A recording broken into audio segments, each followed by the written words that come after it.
Kitcheri, a fantastic recipe, one of my favourites, and it's using lentils, rice, vegetables and wonderful spices that have very good healing properties. I've already got some vegetable oil in here, just a couple of tablespoons. I'm going to add in a little bit of black pepper. Fantastic for coughs and colds, anything you've got wrong with digestion. Tastes great if you just boil them up in a little bit of water if you're not feeling too well. Cumin seeds. Cumin seeds, again, extremely good for digestion. Give that a stir. Now you can start to see it sizzling, you can start to get the aromas. Let's also add in turmeric. It is the spice that stains your clothes, so do be careful with it. It's extremely good for anything if you've got any problems internally, coughs, colds, fevers. Very good externally if you've ever got any scars. If you just rub a little bit of turmeric on there, it'll help your blood clot as well. I'm going to add Pathak's Balti Paste. A fantastic paste to use. It's got over 20 healing spices. The great thing about Balti Paste is it's just spices preserved in oil. But because they are just spices and nothing more, they do need a little bit of protection. Add a little bit of water. If you don't like your dishes as fiery as Balti, which is a medium, then you can always use korma paste or tikka masala paste. The aroma smells fantastic. You can smell all those spices I added at the beginning and all these other ones which I've also got in my spice tin. We've got some coriander, which is a wonderful spice for digestion again, and it's used in most Indian dishes, so you will recognise the flavour. It's got a lovely texture as well. I've also got cinnamon, which is actually the bark of a tree. Smells fantastic and adds a lovely sweetness to the dish, but it's also very, very good for improving your memory. We've also got some green cardamom in there. Green cardamom is actually my favourite spice. It's known as Queen of the Spices. It's got very, very good breath freshening properties, so very, very good if you want to suck on something after a meal. And it's also very, very good for digestion. It's got a lovely green colour, but when you actually cook with it, it starts to turn white. Cloves always remind people of Christmas time, but Indians actually use it all year round. And it actually has very, very good properties for your blood as well. And then last but not least, chilies. Chilies are always an Indian food in different quantities. There's red and there's green. And if you like your dishes a bit more fiery than what the Balti Paste is going to give you, just put a few more chilies in there. They're very high in vitamin A and C. And if you've got any problems internally that you want to blow out any congestion, they're fantastic for that. So now you can see that the paste is actually starting to cook through. They're starting to release the oil that's actually absorbed into the paste. Next I'm going to add the lentils. Green lentils with the husk taken off, split down the middle. You can buy them like this, and all I've done is just wash them very, very well in water and just soak them for a couple of hours just to help them swell a little bit. You can use any lentils, and you can buy lentils everywhere now. Those go straight in. And I'm also going to be using some rice as well. All I've done with the rice is wash it in several changes of water and then again just left them to soak for about 30 minutes. You want to give that a good stir to get coated in all the paste. In India they actually don't use the word curry, they use masala, so anything can be a masala that's got a little bit of sauce. So this dish actually, what we're doing now, where we're actually cooking off the spices, we're actually making a masala.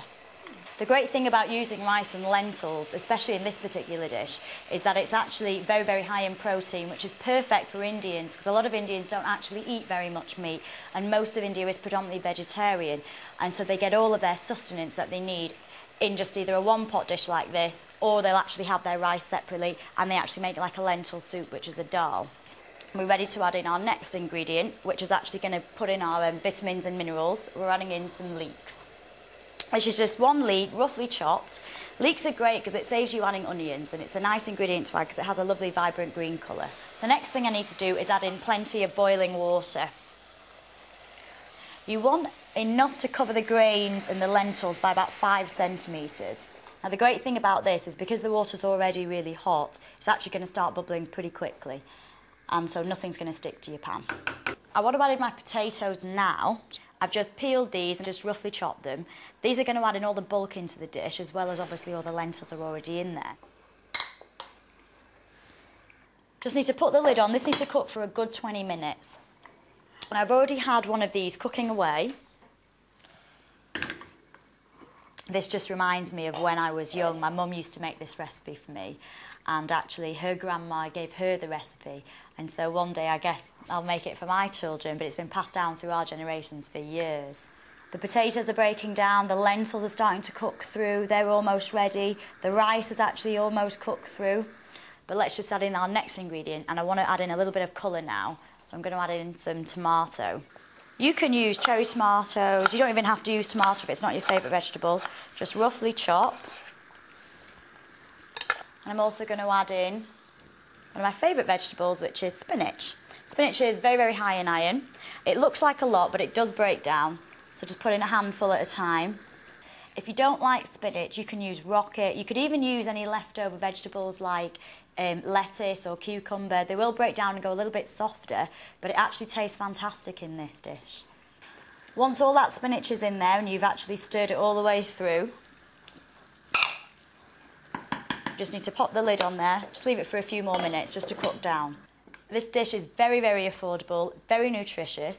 It's actually less than £1 per portion. Perfect if you've got a large family, or even if you're just cooking for one, just put the rest in the freezer. Perfect for any night of the week.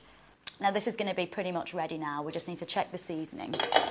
There is already salt in the paste, but there are a lot of lentils here. We have added potatoes, so I'm going to add just a little pinch of salt. And I am also going to add in just a pinch of sugar as well, just to balance those flavours out. I've added in tomatoes, and tomatoes are a little bit acidic. So just a pinch of sugar. And one last thing that I always like to add whenever I cook anything Indian is lime juice. The juice of half lime is all you're going to need. You don't need more than that. And if you don't like lime juice, you don't have to add it. It will just brighten up all the flavours in there. We have used some really, really strong, tasty flavours. Now this should be ready, but we do need to just check that the lentils are cooked through. So the best way to check it is if you actually just press a lentil in between your fingers. Lovely and soft, that's perfect, that's absolutely ready. Now we just want to check that the seasoning was okay. One taste just to check we've added enough salt. We did add pepper at the beginning as well, you can always add a bit more now. That tastes wonderful, ready to serve. Tastes really nice if you actually accompany it with a little bit of bread. Any Indian bread, chapatis, naan breads, they're all both very nice. And then I always like to add something a little at the end, which is great for colour, but also very, very good for nutrients. A little bit of fresh pomegranate seeds. Perfect. Kitcheri, a one-pot wonder.